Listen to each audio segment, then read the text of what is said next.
bénissons et nous te rendons grâce pour ton amour. Merci Seigneur parce que tu as bien voulu que en ces temps de la fin, nous qui autrefois étions errants, tu as bien voulu Seigneur nous révéler tes desseins. Tu as bien voulu que nous fassions partie, oui, il y avait de ceux au travers duquel tu viens révéler ta bonté à l'humanité. Cette bonté qui a été manifestée en le Messie. C'est pourquoi, Père, nous pouvons une fois de plus nous rassembler en cette soirée pour non seulement te célébrer, mais aussi pour te supplier de nous donner davantage de te comprendre, de te pénétrer. Parce que ta parole dit que celui qui connaît la vérité, il est libre. La vérité rend libre. Et c'est pourquoi, Père, nous sommes convaincus que si tu as permis que nous écoutions ces instructions qui viennent véritablement de toi, c'est parce que l'objectif, c'est de nous rendre libres de la mort, afin d'en faire de nous des faisceaux de lumière. Nous te rendons grâce pour ces moments. Nous te prions, oui Seigneur, de nous couronner de ton esprit, afin que les instructions que tu nous communiqueras aient une fois de plus le pouvoir de résurrection sur nous. Et une fois de plus, Seigneur, le pouvoir de nous donner, de courir après toi parce que tu es la vie. Béni sois-tu. C'est par Yeshua, ton Fils, que nous te prions. Amen. Amen. Une fois de plus, bonsoir à tout le monde, notamment à nos frères ou amis sur le plateau Skype et aux auditeurs qui nous écoutent du côté de la radio. En réalité, le sujet sur lequel nous allons nous entretenir aujourd'hui parle de la voie sainte. La voie sainte. En autre terme, ce qui est communément appelé désert. Désert. Mais personnellement, au fur et à mesure que le temps passe, le Père me donne véritablement de comprendre que le mot désert, quand il est très souvent employé, suscite parfois de la peur.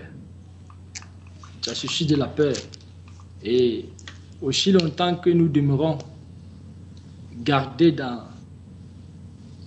cette peur, que nous sommes maintenus dans cette peur, jamais nous n'allons la porter. Et c'est pourquoi je comprends davantage la raison pour laquelle dans le livre d'Ésaïe, l'Esprit du Seigneur par Ésaïe appelle le désert la voie sainte. Et en réalité, quand il est question, le sujet, l'objectif de notre partage ou bien de notre moment d'échange, pour moi ici est déjà de comprendre même ce qu'est la voie sainte, ce qu'est la voie sainte, et aussi de percevoir selon la mesure de la grâce que le Père accordera à chacun de nous son objectif, l'objectif pour lequel le Père conduit son peuple dans cette voie, conduit ses enfants ou alors conduit ses disciples, parce que comme nous le savons tous, l'objectif pour lequel le peuple vient conduire ses enfants ou alors ses disciples, le Père vient conduire ses enfants ou ses disciples dans la voie sainte, c'est pour non seulement les instruire, mais aussi les défaire de la nature, la nature unique qui a été construite en nous. En d'autres termes, les défaire de la conscience cosmique, qui est même la source,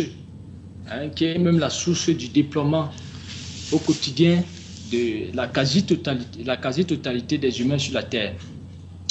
Mais seulement, avant que le Père et le Yahvé ne sortent même son peuple Israël dans le désert, nous sommes nous réalisons qu'il y a eu des personnes avec qui Elohim a travaillé, c'est-à-dire des personnes qui ont reçu ce privilège d'être attirées par Elohim.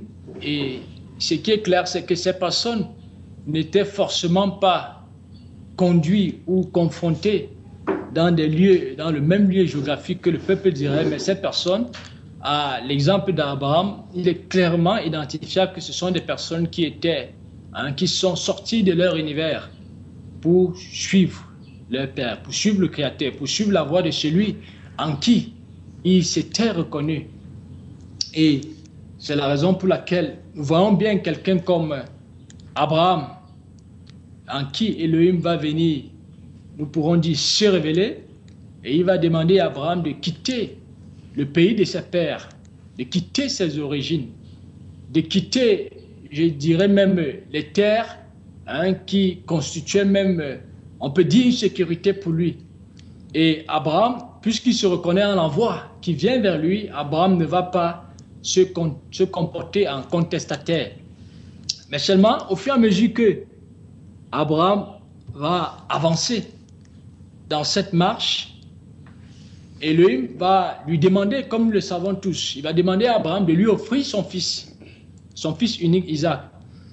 Mais seulement, quand nous lisons bien cette portion des Écritures qui mettent en évidence l'obéissance d'Abraham quant aux instructions qu'il recevait de l'Éternel, on voit qu'Abraham va aller offrir Isaac sur la montagne. Nous en avons déjà parlé, je pense, déjà depuis la semaine passée, et même avec certaines personnes. C'est sur la montagne qu'Abraham va aller offrir Isaac.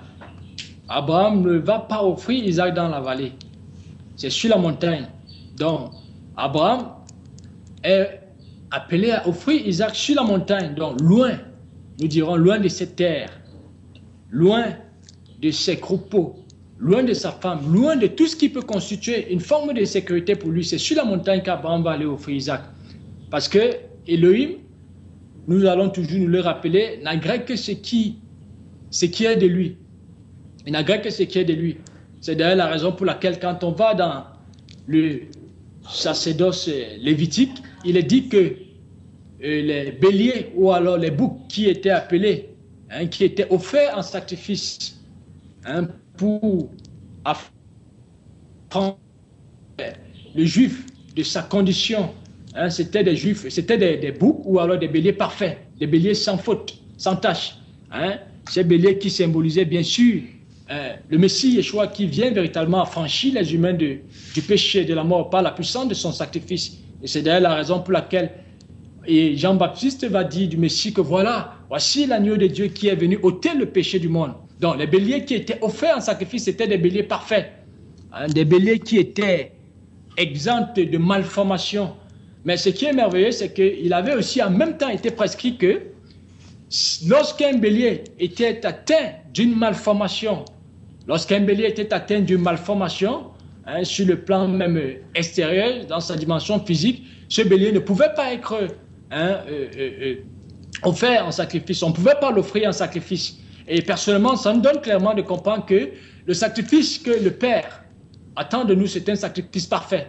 C'est-à-dire, comme le Messie, lui, il a été l'agneau parfait. Il a été l'agneau parfait parce qu'il a été sans péché. Et les Écritures nous disent d'ailleurs que le Messie, lui, il est sans péché. Il a vécu sans péché.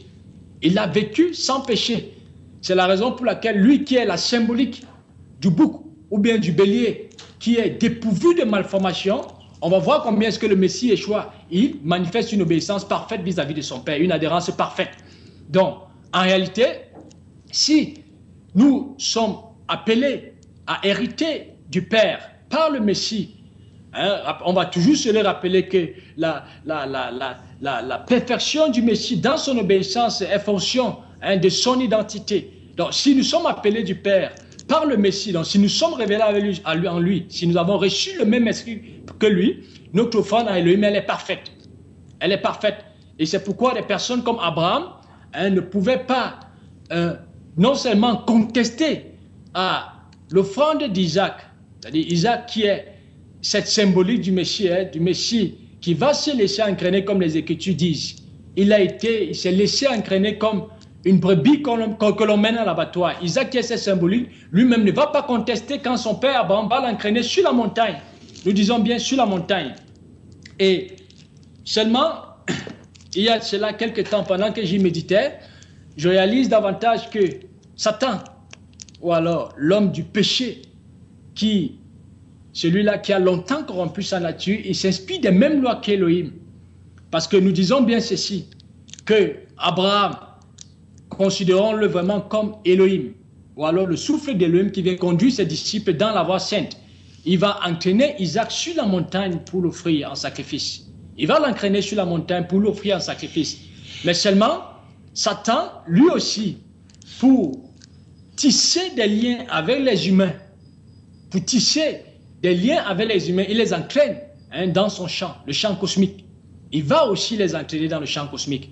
Parce que quand on voit comment est-ce que l'univers est structuré, nous l'avons maintes fois vu dans les enseignements, l'univers il est multidimensionnel, il y a ces dimensions physiques et il y a aussi ces dimensions esprit.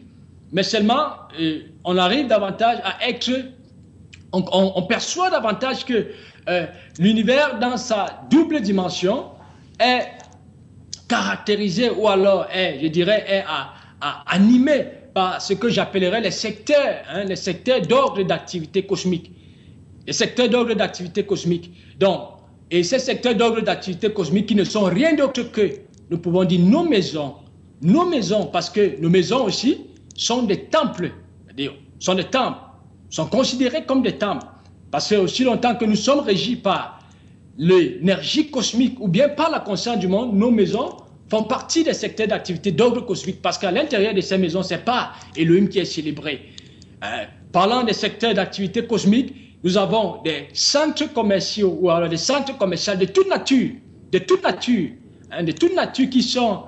qui sont mis sur pied. Nous avons des structures administratives, nous avons des hôpitaux, nous avons ce qu'on appelle des églises, donc des communautés, des bâtiments. Et on réalise clairement que la course des humains, c'est-à-dire chaque humain qui se lève de chez lui le matin, sa course se termine dans l'un de ces secteurs. Automatiquement, sa course se termine dans l'un de ces secteurs. Il y en a dont les courses vont s'achever ou alors vont s'écouler dans des banques. Il y en a dont les courses vont s'achever dans des centres commerciaux, comme nous le disons. Il y en a dont les courses vont s'achever dans des écoles. Il y en a dont les courses vont s'achever dans les communautés et tout le reste. Et ça nous donne clairement de comprendre que Satan, lui aussi, qui est un esprit, pour tisser des liens, avec des humains, afin de les broyer, de les égorger, de bâtir en eux cette sémence unique qui pousse les humains à se rebeller contre Yahvé Adonai de manière consciente ou inconsciente. Il a besoin aussi de les entraîner. C'est-à-dire dans sa sphère, il a besoin de les entraîner. Et cela d'ailleurs se confirme même avec Caïn. C'est-à-dire Caïn qui va se laisser violer par l'impie dont nous parlons, et il va entraîner Abel. Il va entraîner Abel dans les champs pour le tuer. C'est dans les champs qu'il va l'entraîner Abel pour le tuer. C'est dans les champs qu'il va entraîner Abel pour le tuer. Personnellement, je vais profiter de ça pour rendre un témoignage, parce que nous entendons, moi personnellement, j'entends souvent des personnes qui disent qu'il va révéler la gloire d'Élohim dans son entreprise. Il est convaincu que Elohim peut lui donner la possibilité de se révéler dans son entreprise, dans son je ne sais quoi, dans ses affaires. Moi, j'ai vécu une expérience, il y a de cela plusieurs années, quand je m'engageais dans le monde de la religion. Et j'avais été mis en contact, on m'avait mis en contact, je ne me rappelle plus comment est-ce que ce contact s'était établi, avec un monsieur qui avait des camions. Il avait des camions et ce monsieur m'avait confié la gestion de ces camions. Je dis bien qu'à cette époque, je venais de m'engager dans la religion. C'est-à-dire totalement ignorant. Mais ce qui est sûr, c'est que au fond de moi, mon désir, c'était vraiment de me soumettre à mon père. Et j'ai été donc en contact avec un monsieur qui m'avait confié un camion. Il m'avait demandé de le gérer, de gérer son camion. Mais seulement, au fond de moi, le monsieur, j'avais fini par comprendre que le monsieur m'avait confié ses camions parce qu'on lui avait fait comprendre que j'étais un chrétien. On lui avait fait comprendre que j'étais un chrétien.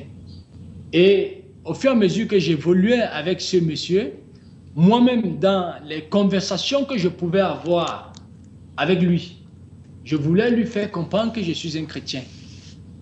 Mais seulement, quand le Père a commencé à me donner de pénétrer, c'est-à-dire qui je suis moi-même, c'est-à-dire qui je suis, il est bien sûr vrai, hein, c'est-à-dire qui découle de la connaissance de qui est le Messie, j'ai commencé à comprendre que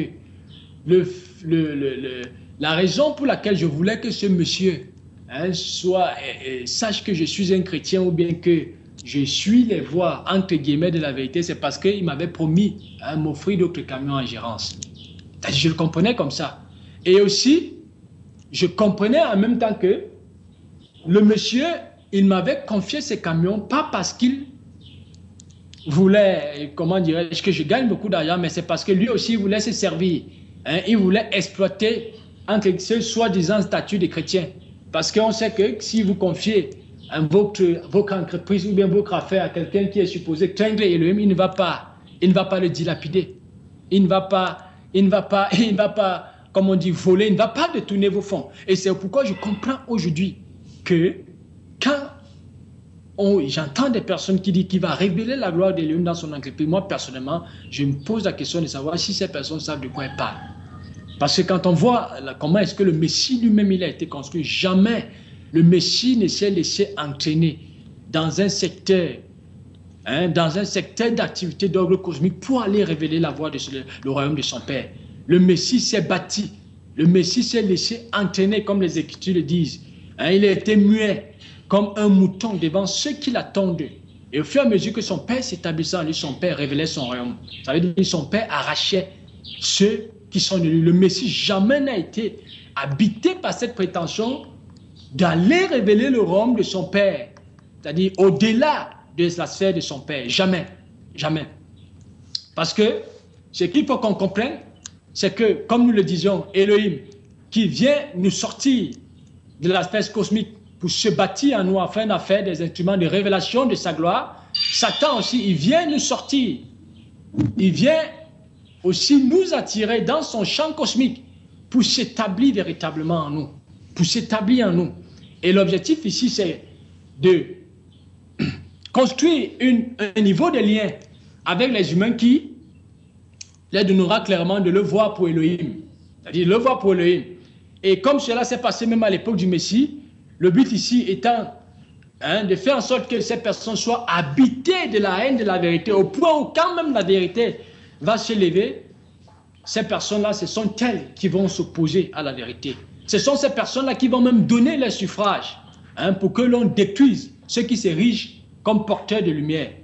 Comme porteurs de lumière. Comme porteurs de lumière. Nous allons lire 2 Samuel. 2 Samuel chapitre 15. 2 Samuel chapitre 15 à partir du premier verset.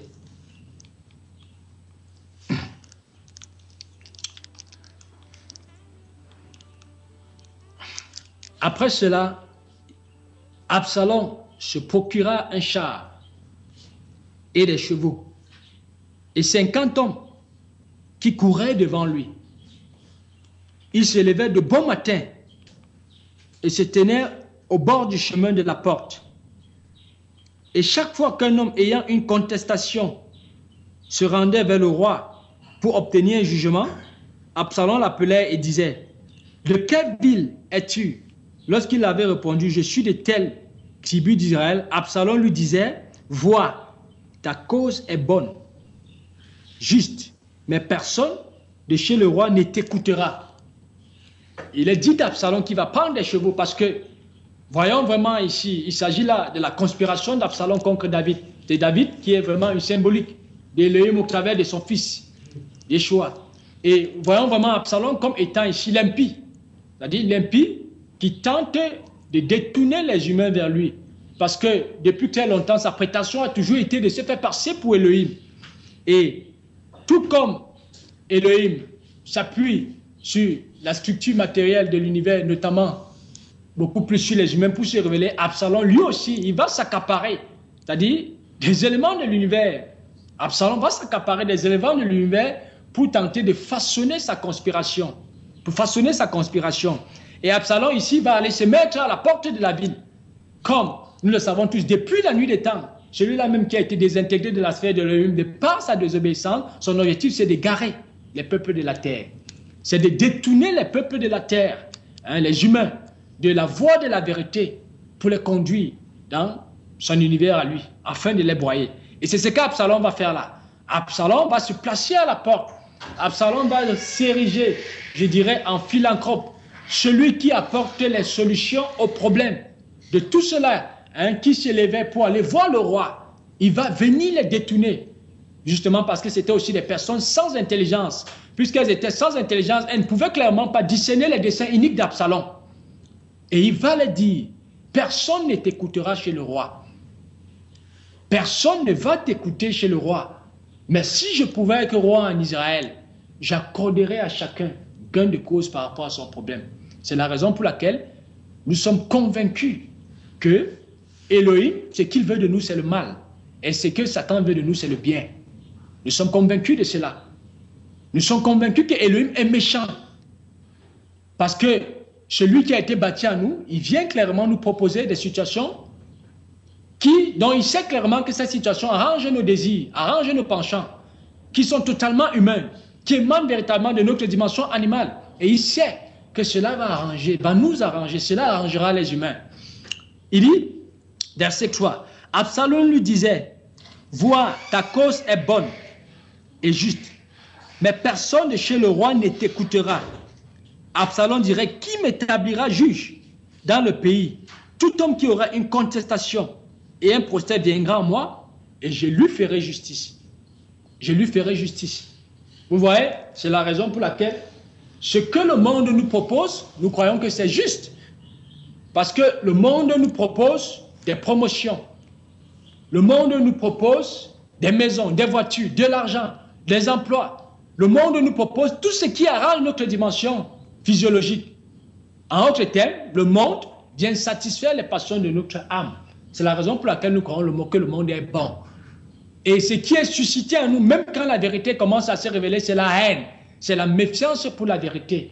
Parce que les êtres humains, comme le disait l'apôtre Paul, je pense, dans le livre de Timothée, il disait que viendra l'heure de la fin où les humains voudront seulement écouter une doctrine qui est conforme à leurs passions, à leurs désirs. Ils vont se donner une foule de docteurs parce que ce qui les intéressera, c'est qu'on leur dise les choses qui les plaisent.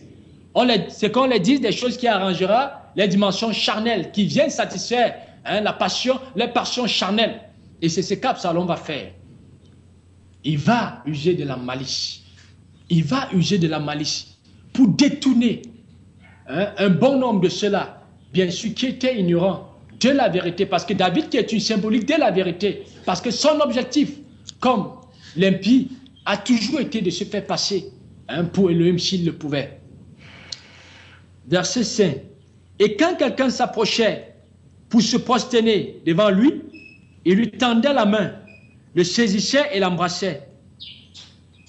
Et Absalom agissait ainsi à l'égard de tous ceux d'Israël qui se rendaient vers le roi pour demander justice. Et Absalom gagnait le cœur des gens d'Israël. Absalom gagnait le cœur des gens d'Israël. Quand quelqu'un s'approchait d'Absalom pour lui réclamer justice, quand il voulait s'agenouiller, non, Absalom lui tendait la main. Et lui tendait la main.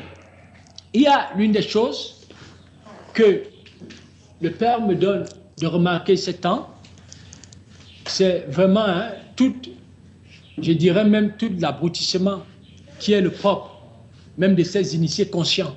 Parce que quand on voit la manière dont Elohim procède avec son peuple, nous dirons avec son peuple, avec ses enfants, ou alors ses disciples, vous voyez que Elohim, dans sa grande bonté, donne clairement aux disciples de comprendre, au fur et à mesure qu'il les mène, que lui, il n'est qu'un support.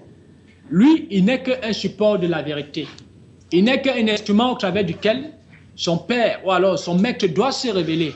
Il n'est qu'un support. Donc, ce qui fait que quel qu'en soit le niveau des liens qui se bâtit ou alors qui s'établit entre le disciple et le maître, le disciple, c'est qu'il n'est qu'un instrument. Il sait qu'il n'est qu'un instrument. Ça veut dire il sait faire la différence entre ce que lui il est et ce qu'est son maître. Et ce qu'est son maître. Contrairement, c'est-à-dire à Satan, aux initiés conscients. Donc, au fur et à mesure que lui, sa relation se développe entre lui et les humains, vous allez voir que très souvent, de temps à autre, ces personnes parfois perdent de vue le fait qu'elles sont des supports. Parce que ces personnes, parfois, quand elles parlent, vous réalisez que ce sont des personnes qui se disent que c'est elles Dieu. Je dis bien, parfois, elles sont même inconscientes qu'elles ne sont que le support, c'est-à-dire d'une énergie. Elles sont même inconscientes, c'est pourquoi elles sont remplies d'orgueil, remplies de prétentions. Quand ces personnes parlent, écoutez les discours des chefs d'État. On dit de Barack Obama qu'il est l'homme le plus puissant du monde. L'homme le plus puissant du monde.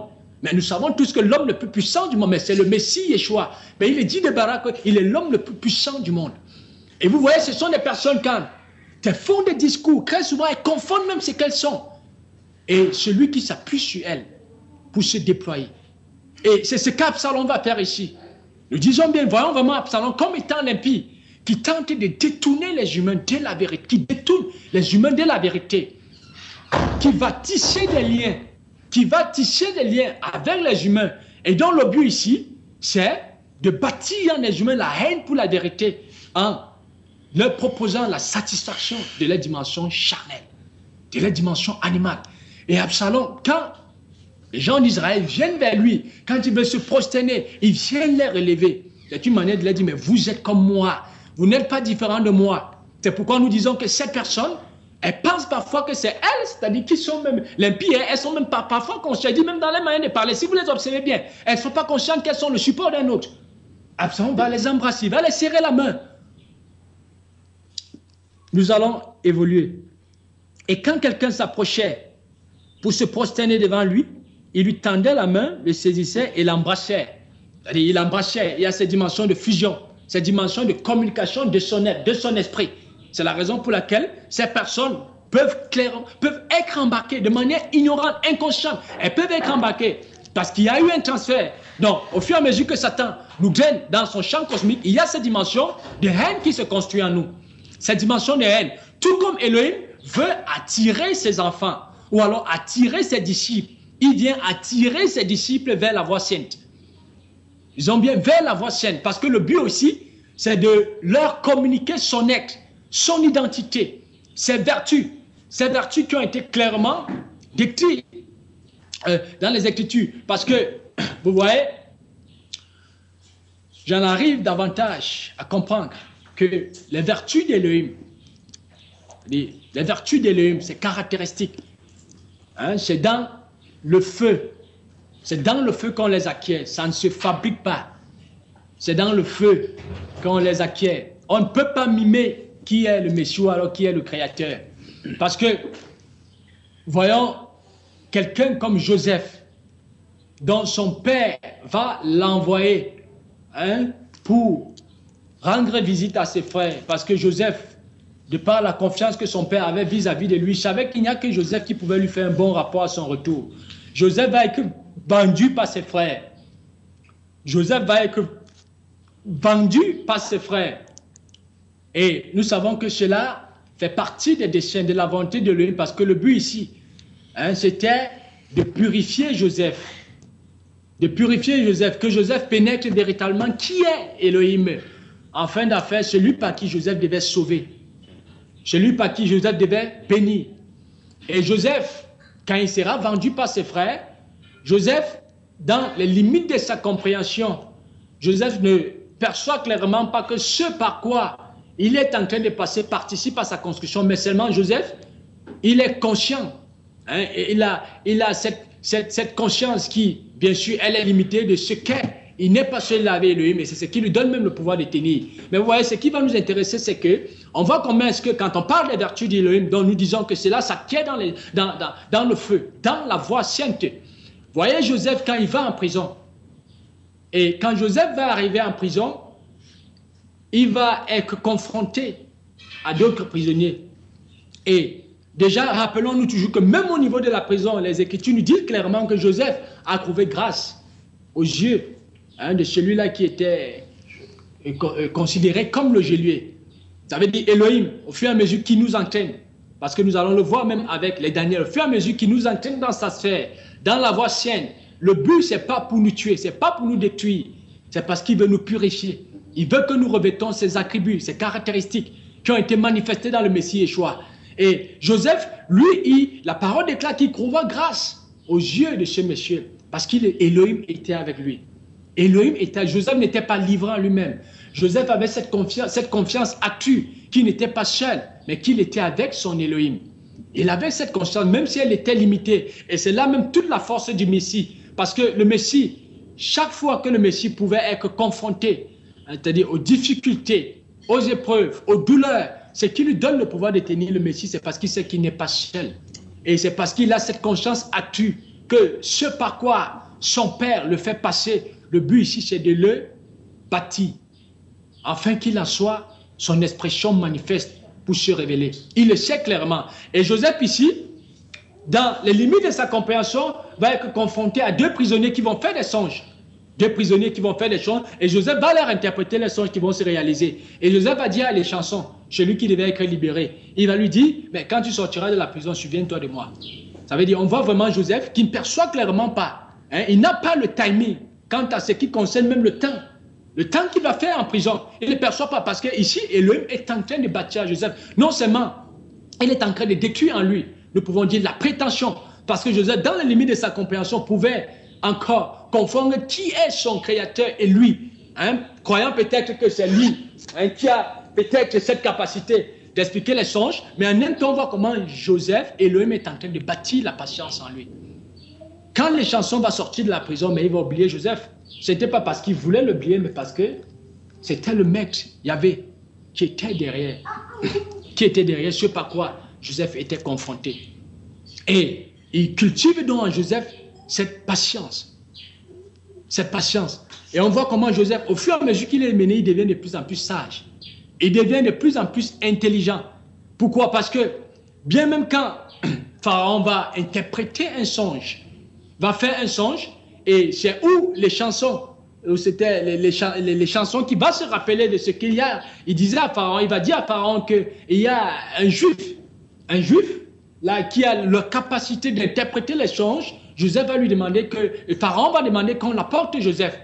Et il va faire part de ces songes à Joseph. Joseph va les révéler, Joseph va les lui expliquer. Et ce qui est magnifique, c'est que Joseph n'attend rien de toutes ces vertus qui découlent de lui. Parce que Joseph va dire clairement à Pharaon, mais il faut que Pharaon cherche une personne qui sera donc capable d'administrer l'Égypte pour que l'Égypte ne tombe pas dans la disette. Parce que les 7 vaches, comme cela est dit dans les Écritures, qui étaient grosses, qui étaient grasses, parlaient de 7 années d'abondance. Et les 7 maigres vaches parlaient de 7 années de disette. Mais il était clairement dit, il était révélé à Pharaon dans le songe que les 7 années devaient être tellement violentes que on ne s'en rendra même pas compte qu'il y a eu 7 premières années d'abondance. Et Joseph ne va pas s'ériger en tant qu'économiste. Mais Joseph va demander plutôt à Pharaon de chercher quelqu'un qui a de l'intelligence pour administrer l'Égypte. Mais c'est Pharaon donc qui va dire à Joseph que mais c'est toi qui dois le faire. Si tu as eu la capacité de l'interpréter, mais c'est toi qui dois le faire. Donc ça nous donne clairement de comprendre que dans la voie sainte, Elohim bâtit ses vertus. C'est-à-dire à chacun de nous, à ceux-là qui acceptent le suivre, il bâtit ses vertus. Soyons patients, frères. Non, c'est dans la voie sainte qu'elle se bâtit. Soyons sages, nous manquons de sagesse. Mais de quelle sagesse parlons-nous aussi longtemps que nous avons peur d'emprunter cette voie? C'est là-bas que nous l'acquérons. On va évoluer. Absalom, verset 6. Absalom agissait ainsi à l'égard de tous ceux d'Israël qui se rendaient vers le roi pour demander justice, et Absalom gagnait le cœur des gens d'Israël. Au bout de 40 ans, Absalom dit au roi, « Permets que j'aille à Hébron pour accomplir les vœux que j'ai faits à l'Éternel. Quand ton serviteur a fait un vœu, car ton serviteur a fait un vœu pendant que je demeurais à Guéchou en Syrie, j'ai dit, si l'Éternel me ramène à Jérusalem, je servirai l'Éternel. » Le roi lui dit, « Va en paix. » Et Absalom se leva et partit pour Hébron. Absalom envoya des espions dans toutes les tribus d'Israël pour dire, « Quand vous entendrez le son de la trompette, vous direz, Absalom règne à Hébron. 200 hommes de Jérusalem qui avait été invité à accompagner Absalom et il le fit en toute simplicité sans rien savoir. 200 hommes. Absalom va détourner 200 hommes. Comme nous le disons bien, le but de l'impie, c'est d'entraîner les humains dans son champ cosmique pour les détourner de la vérité. Pour les détourner de la vérité. Parce que quand on est extrêmement vigilant, nous allons voir que tous ces sectes terroristes qui sont mis sur pied, nous n'ont même pas les initiés conscients. Le but ici, étant de pousser les humains, de pousser les populations ignorantes de la terre, de consentir à des lois qui sont en train d'être mises sur pied pour réprimer la vérité, pour s'opposer à la vérité. Et c'est ce qu'Absalom va faire. 200 hommes, ils vont suivre Absalom en toute simplicité, sans rien savoir. Sans rien savoir, parce que ces personnes n'étaient pas instruites de la lumière. Et soyons-en sûrs, si nous ne sommes pas prêts, comme nous le disons, à appenter la voie sainte, nous n'avons aucun pouvoir, je dis bien aucun pouvoir de ne pas nous laisser embarquer par l'ennemi. Nous n'avons aucun pouvoir d'échapper à la conspiration qui est en train d'être mise sur pied par l'élite des nations. Par ces hommes qui avaient des liens conscients avec les... Ils savent clairement qu'il y a la vérité qui s'élève. Mais seulement, il faut détourner un grand nombre d'hommes possibles. Il faut amener ces hommes, il faut pousser ces hommes à se rébeller, à s'opposer à ce que la vérité ne se révèle. Absalom va entraîner 200 personnes avec lui. Et c'est ce qui est en train d'être fait. 200 hommes de Jérusalem qui avaient été invités, accompagnés à Absalom, et il le fit en toute simplicité sans rien savoir. Pendant qu'Absalom offrait les sacrifices, il envoya chercher à la ville de Gilo Achitophel, le Gilonite, conseiller de David. La conjuration devint puissante et le peuple était de plus en plus nombreux auprès d'Absalom. La conjuration devient puissante et le peuple devint de plus en plus nombreux auprès d'Absalom. Rappelons-nous toujours, même à l'époque du Messie, la conspiration qui avait été mise sur pied par l'élite religieuse, comment est-ce que tout le peuple s'était rangé derrière l'élite, au point où tous les Juifs ont dit, mais libérez Barnabas, mais il faut crucifier le Messie. Libérez Barnabas, il faut crucifier le Messie. Mes chers amis, rappelons-nous ceci, que tous n'étaient pas conscients de l'énergie qui les animait, mais seulement, comme c'était des personnes qui étaient prisonniers de leurs intérêts, elles ont été poussées à consentir à la crucifixion du Messie. Très certainement qui participaient à notre accomplissement dans la vie, mais elles ont été embarquées. Libérez Barnabas, elles ont hurlé, libérez Barnabas, mais il faut crucifier le Messie. Et c'est où nous sommes en train d'aller. Verset 13. Quelqu'un vint informer David et lui dit, le cœur des hommes d'Israël s'est détourné vers Absalom. Et David dit à tous ses serviteurs qui étaient avec lui à Jérusalem, levez-vous, fuyons, car il n'y aura point de salut pour nous devant Absalom. Hâtez-vous de partir, sinon il ne tarderait pas à nous atteindre et nous précipiterait dans le malheur et frapperait la ville du tranchant dans l'épée. Rappelons-nous toujours ici que David c'était un fin guerrier. David c'était un fin guerrier. Mais seulement David, puisque c'est quelqu'un qui est instruit,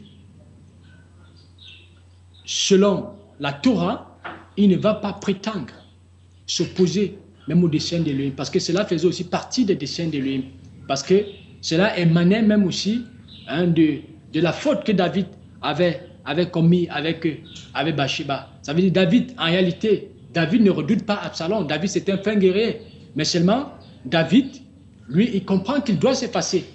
Parce que David, lui, il identifie clairement que si l'Éternel a permis qu'il puisse être confronté à une telle situation, pourquoi s'y opposer? Pourquoi s'y opposer? Et il va donc dire à ses frères, partons d'ici.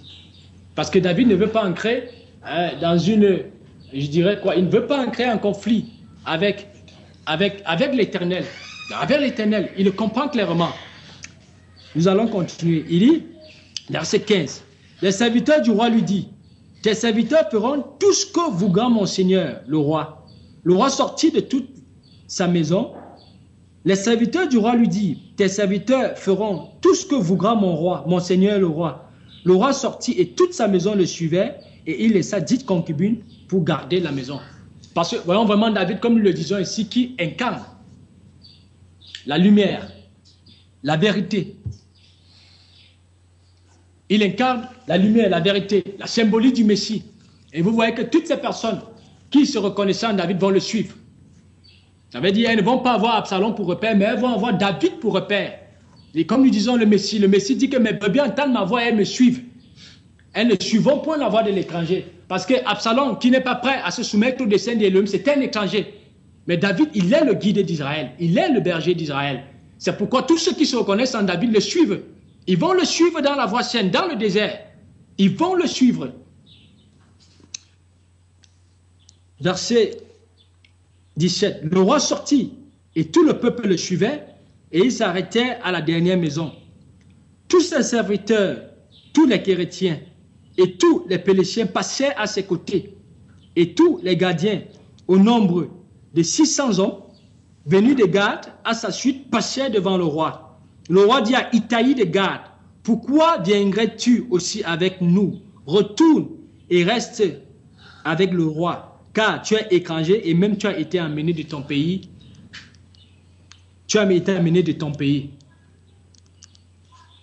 Ceux qui se reconnaissent en David vont le suivre, comme nous le disons. Les disciples qui se reconnaissent en le Messie, ils le suivent. Ils vont le suivre parce que David est pour eux un repère. David est pour eux un repère. Et David va dire à Itaï, qui est un étranger, que retourne dans ton pays. Ça me rappelle le livre de Ruth, où Ruth et Orpa, après avoir perdu le mari qui était juif, Naomi va leur demander de retourner dans leur pays d'origine. Mais il y a Ruth qui va se reconnaître en Naomi, parce que Ruth, elle avait véritablement connu le mariage, parce qu'elle avait été véritablement mariée à Elohim, puisque son mari, il est dit clairement que son mari, il était juif. Il était juif, c'est à cette identité qu'elle avait été mariée. Et c'est la raison pour laquelle Ruth ne pouvait plus se reconnaître que dans ses origines. C'est-à-dire, tout comme Abraham, qu'Elohim vient appeler, il ne se reconnaît plus dans ses terres, mais il va suivre Elohim. Il va se soumettre au vouloir d'Elohim. Donc Ruth ne va plus se reconnaître que dans ses origines. Ruth ne se reconnaît plus dans ses origines. Elle dit à Naomi que j'irai avec toi. Partout où tu iras, je serai avec toi. Ton Dieu sera mon Dieu. Hein, ton peuple sera mon peuple. Tes terres seront mes terres. Tes origines sont mes origines. Mais contrairement à Orpa, elle va embrasser Naomi, elle va retourner. Ça nous donne clairement de comprendre c'est qu'est le mariage. Hein, c'est qu'est le mariage qui n'a rien à y voir avec le simple fait d'aller s'unir avec une compagne ou alors avec un compagnon devant les autorités dites municipales. Qui est le mariage, qui est vraiment le fait de s'unir avec l'esprit créateur, parce que le mariage vient d'Elohim, l'esprit créateur. Et vous voyez Itaï ici qui, lui aussi, qui était un étranger, ne va pas retourner. Il va dire, mais où le roi dormira, moi je dormirai. Ce que le roi va subir, moi je suis prêt aussi à le subir. C'est pourquoi les disciples du Messie le suivent. Ils sont prêts à partager ce que le Messie a vécu dans sa chair en termes de douleur. Ils sont prêts à l'achever. Comme le frère Paul disait, j'achève les souffrances du Messie aussi dans ma chair. Ils sont prêts. Et rappelons-nous le Messie qui va dire à quelqu'un, les oiseaux n'ont pas de tanières. Les oiseaux ont des nids. Les renards ont des tanières. Mais le Fils de l'homme n'a pas où reposer sa tête. C'est la même parole que David va lui dire. C'est la même parole. Tous ses serviteurs, tous les chrétiens et tous les Pélétiens passaient à ses côtés. Et tous les gardiens, au nombre de 600 hommes, venus de Gad à sa suite, passaient devant le roi. Le roi dit à Itaï de Gad, pourquoi viendrais-tu avec nous? Retourne et reste avec le roi, car tu es étranger et même tu as été amené de ton pays. Les renards ont des tanières, les oiseaux ont le nid, mais le Fils de l'homme, parce que David dit à Absalom que lui, il ne sait même pas, c'est-à-dire il ne connaît pas son sort. Tout ce qu'il sait, c'est qu'il va s'en aller au désert.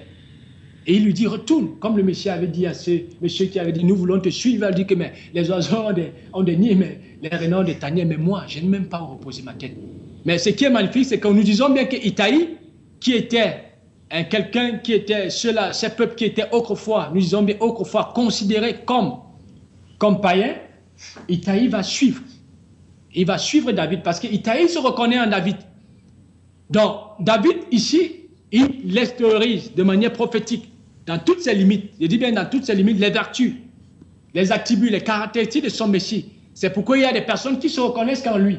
Et elles sont prêtes à suivre David au prix de tout. Elles ne se reconnaissent pas dans l'étranger. Mais bien entendre ma voix, elles me suivent. Elles ne se reconnaissent pas dans l'étranger. Et Itaï, ici, lui qui est un étranger, il se reconnaît en son maître. Et il va le suivre. Il va le suivre. Nous allons évoluer. Verset 20. Tu es arrivé d'hier et aujourd'hui, et je te ferai errer avec nous ça et là, quand je ne sais moi-même où je vais. Retourne et amène tes frères avec toi. Que l'Éternel use avec toi de bonté et de fidélité. On voit, tout comme Naomi va éprouver l'amour de ces deux belles filles, on voit comment est-ce que l'Esprit du Seigneur au travers de David éprouve aussi l'amour d'Itaï. Il éprouve. Et rappelons-nous toujours que David n'a pas demandé à quiconque de le suivre. C'est-à-dire, dans une autre dimension, ça nous donne de comprendre que nous n'invitons pas les personnes à nous suivre, mais nous laissons investir des vertus de notre Père. Et ceux qui sont concernés par le même héritage que nous, ils vont nous suivre. C'est-à-dire, tout comme les disciples qui se reconnaissant le Messie le suivaient, ces personnes qui aussi sont appelées à hériter du Père des Lumières, elles suivent la voie du Maître au travers des disciples. Elles vont le suivre. Itaï répondit, verset 21, Itaï répondit au roi et dit, l'Éternel est vivant, et mon Seigneur le roi est vivant. Au lieu où sera mon Seigneur le roi, soit pour mourir, soit pour vivre, là aussi sera ton serviteur. David lui dit à Itaï, David dit alors à Itaï, va, passe. Et Itaï de Gad passa avec tous ces gens et tous les enfants qui étaient avec lui. Ça veut dire, Itaï, ici, au prix de tout, il est prêt à suivre David. Parce que Itaï ne se reconnaît plus en un autre que David. Et rappelons-nous que Itaï, c'était un étranger, c'était prophétique. C'était vraiment prophétique. Parce que ceux qui étaient considérés autrefois comme étant des païens, le sacrifice du Messie est venu ouvrir les portes pour que tout humain, ce n'est plus une affaire des Grecs, ce n'est plus une affaire des Juifs, mais Elohim vient se révéler pour que tout humain, par la puissance du sacrifice du Messie Yeshua, ait part à cet héritage. C'était prophétique. Parce que vous allez voir bien par la suite que Itaï va faire partie des chefs, parmi les chefs, qui vont constituer l'armée de David. C'est-à-dire David qui est une symbolique, qui est la réplique du Messie, de son Créateur. Et Itaï va le suivre. Et voyons que Itaï va embarquer avec lui tous ceux de ses frères, c'est-à-dire de la même congrès que lui, qui n'était pas juif. Ça nous donne de comprendre combien est-ce que notre dévotion, notre soumission à la vérité, combien est-ce que le Père par nous vient tirer, vient grainer, vient attirer à lui ceux qui sont prêts à se reconnaître en lui. Tout comme Itaï, il va entraîner avec lui tous ceux de sa congrès, de ses origines. Il va les entraîner. Parce que ce qui est sûr, c'est que si Itaï se détournait des voies de, je dirais, on peut dire de la vérité, s'il ne se reconnaissait pas en David, il est fort probable que ceux de son peuple ne se reconnaissent pas, ne devaient pas aussi se reconnaître en David.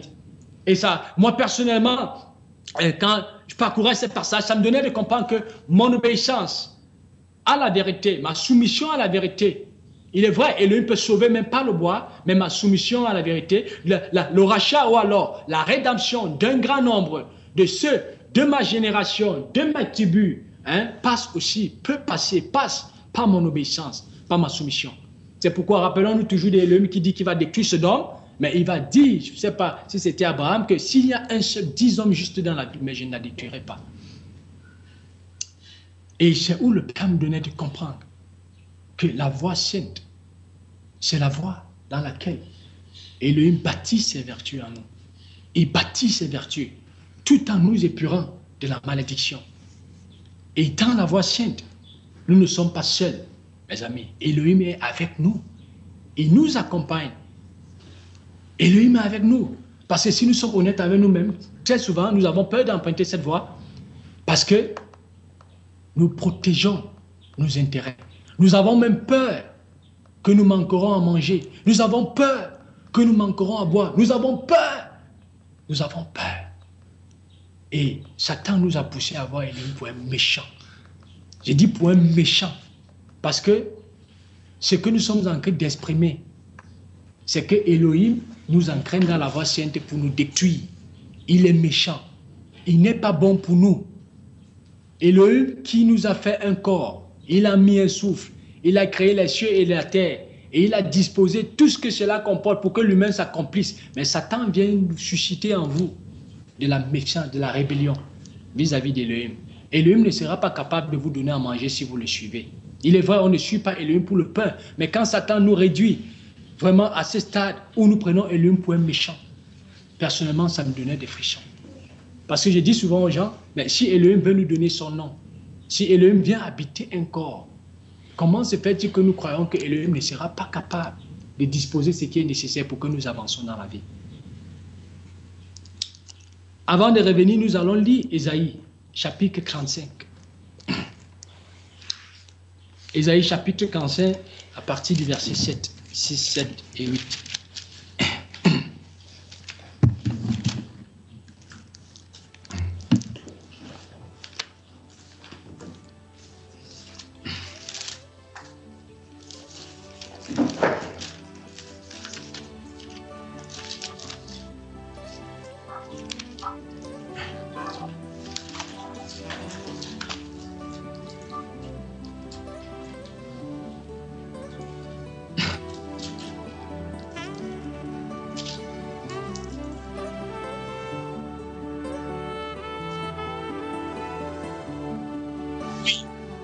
Merci Isaac.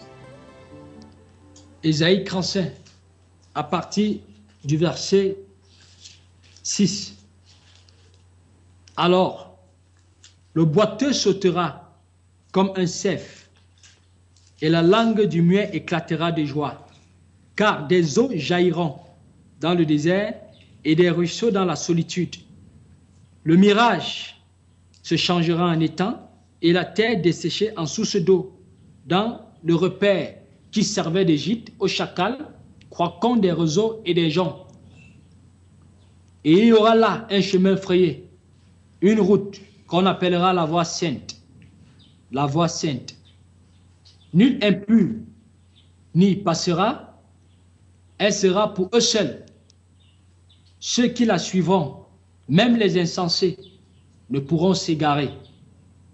Sur cette route, point de lion, nulle bête féroce ne la prendra, nul ne s'y rencontrera.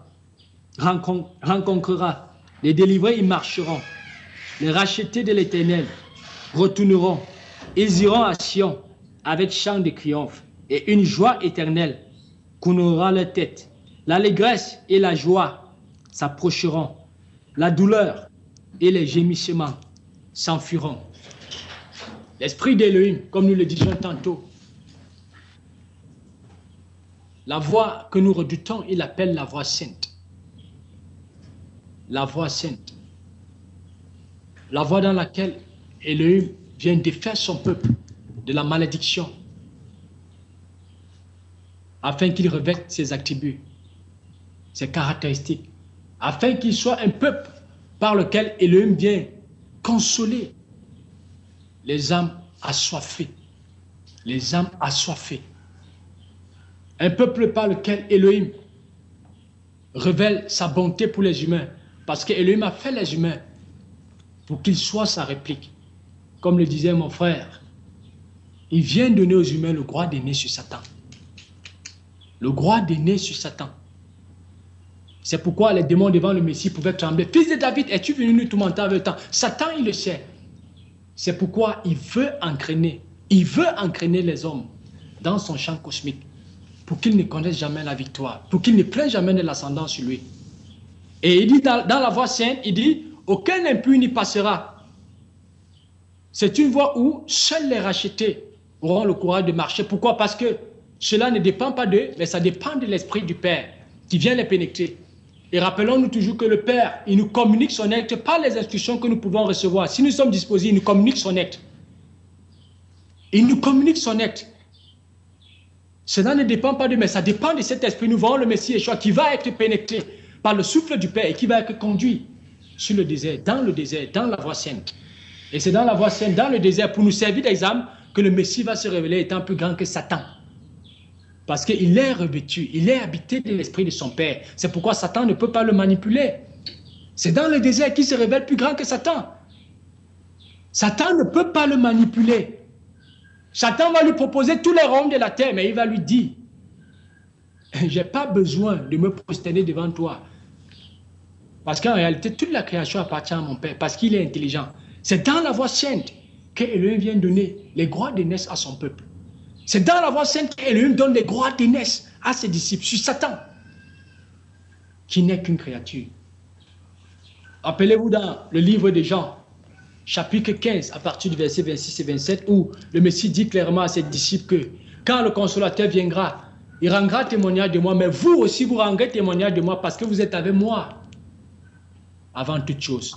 Parce que si l'on veut épouser la nature du Messie, la nature de la parole, puisque ce n'est pas la parole que toute chose existe, mais nous sommes avant toute chose. Ça veut dire que nous avons les droits d'aînés sur Satan.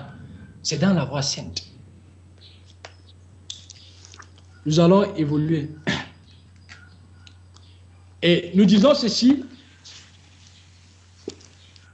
que David qui va arpenter la voie du désert, si chacun aura bien le temps de le lire, nous allons voir que à un moment donné, David va arpenter cette voie étant pieds nus, c'est-à-dire quand il va sur la montagne pieds nus.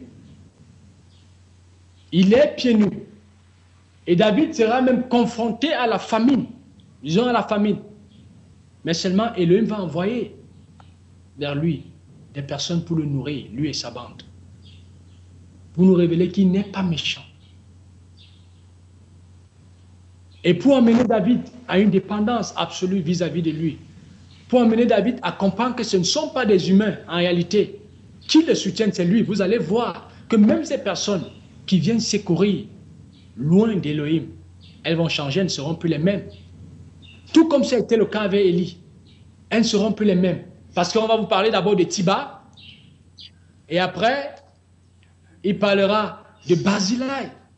C'est-à-dire qui ont pris soin de loin de l'Éternel. Mais ce qui est merveilleux, nous voyons que la réaction de David, elle est totalement différente. Parce que Chiméi même qui va maudire David, David lui comprend clairement que ce à quoi il est confronté, c'est l'Éternel qui l'a permis. Cela est appelé à participer à son effacement. Parce qu'il est dit de Chiméi qui va maudire David. Et quand même David va revenir à Jérusalem, David ne va pas en vouloir à tous ceux-là qui s'étaient graissés contre lui. À tous ceux-là qui s'étaient rangés du côté d'Absalom.